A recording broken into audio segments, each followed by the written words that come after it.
Hello students, today we will discuss exercise chapter deep water. First of all we will discuss phrase and idioms in this chapter. इस chapter में जो जो phrase and idioms आए हैं वो discuss करेंगे. तो फर्स्ट है fainted out of wits. It means scared out of shocked suddenly or severely. कि अचानक किसी कोई डेंजर आ जाना, कुछ खतरा आ जाना, उससे शॉक हो जाना. सेकंड है grow panically. It means how overpowering feeling of fear or terror. fear से बहुत ज़्यादा मतलब बहुत ज़्यादा fearful होना, panic situation में होना. And third, deprived somebody of, keep somebody from doing an excess in something. In miniature, it means on a small. ठीक है स्टूडेंट, ये हमारे idioms and phrase हैं. Now we will discuss question answer.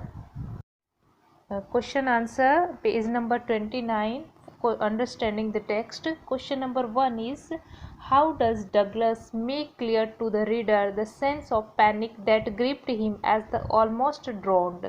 Describe the details. How have made the description vivid. हमें describe करना है कि वो जिस तरह से पानी में गिरते हैं वो सब नैरेटर किस तरह से अपने एक्सपीरियंस बताता है. आंसर है Douglas take us through his near-death experience at the YMCA pool by detailing every little aspect associated with it. He details minutes of his emotional, mental and physical struggle with the paralysis fear of being drowned in the water. The first person narration of the incident also helps us to the associated with his experience more deeply. Narrator है वो अपना experience बहुत ही deeply share करता है और वो बताता है कि वो मेंटली भी इमोशनल हो गया था और उसका फिजिकल ऐसा फील हो रहा था जैसे वो पैरालाइज हो गया है कुछ ही मिनटों के लिए. तो वो YMCA पुल में अपना एक्सपीरियंस बताता है. तो आपको याद रखना है कि वो कौन से पुल में था, YMCA पुल में. Though he did not lose his wits initially, he panicked when his strategy didn't work. His feeling of suffocation, fear and losing hold on sense perceptions make the reader's experience. तो बताता है कि ऐसे panic situation में भी उसने अपना struggle नहीं खोया, उस लगातार स्ट्रगल करता रहा. हम लोगों ने देखा कि वो बार बार वो यही सोच रहा था कि मैं इस बार अपने पैरों से जंप करके सरफेस पे आ जाऊंगा. क्वेश्चन आंसर कंटिन्यू है. What he does. His eyes could not see beyond the dirty yellow water. His voice did not assist him. His nose and mouth could not manage to take water to the lungs. His limbs became paralyzed with fear and his mind dizzy. His description to save himself kept him struggling until he went down the third time and blocked out. All these details makes the description vivid. तो ये सभी बातें दिखाती कि वो किस तरह से पैरालाइज जैसा हो गया था, उसके नोज़ और माउथ में पानी आ गया था और उसको सिर्फ डर्टी येलो वाटर है वो ही दिख रहा था. ठीक है, ये question number 1 is completed and now we will discuss question number 2.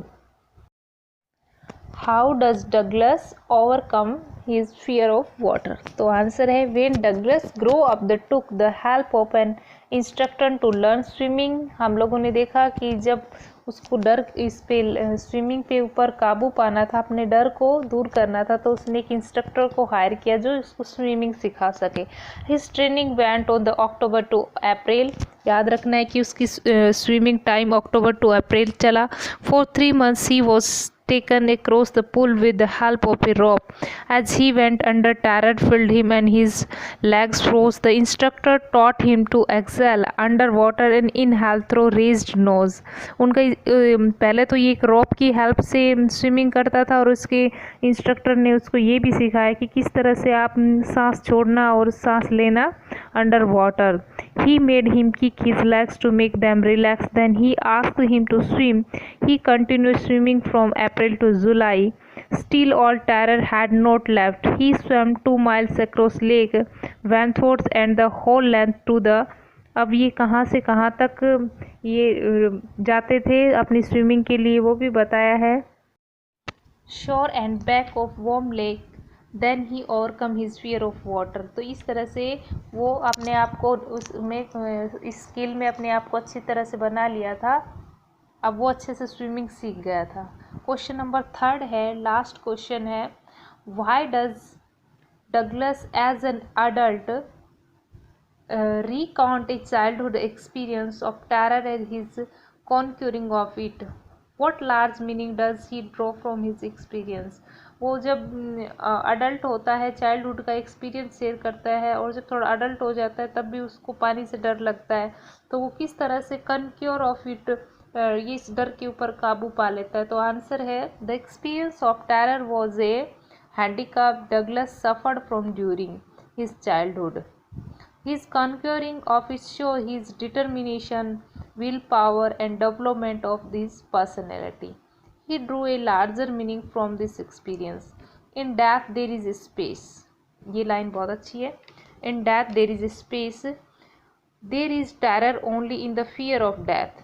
He had experienced both the sensation of dying and the terror that fear of its proud. So the will to live somehow grew to intensity.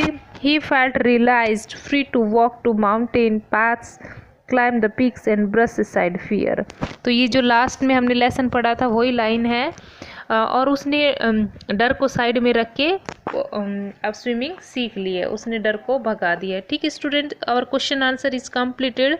In next video we will discuss some other important question answer and fill in the blanks vocabulary, and we will discuss rectify of error and some other idioms and phrase also. Okay student, thank you.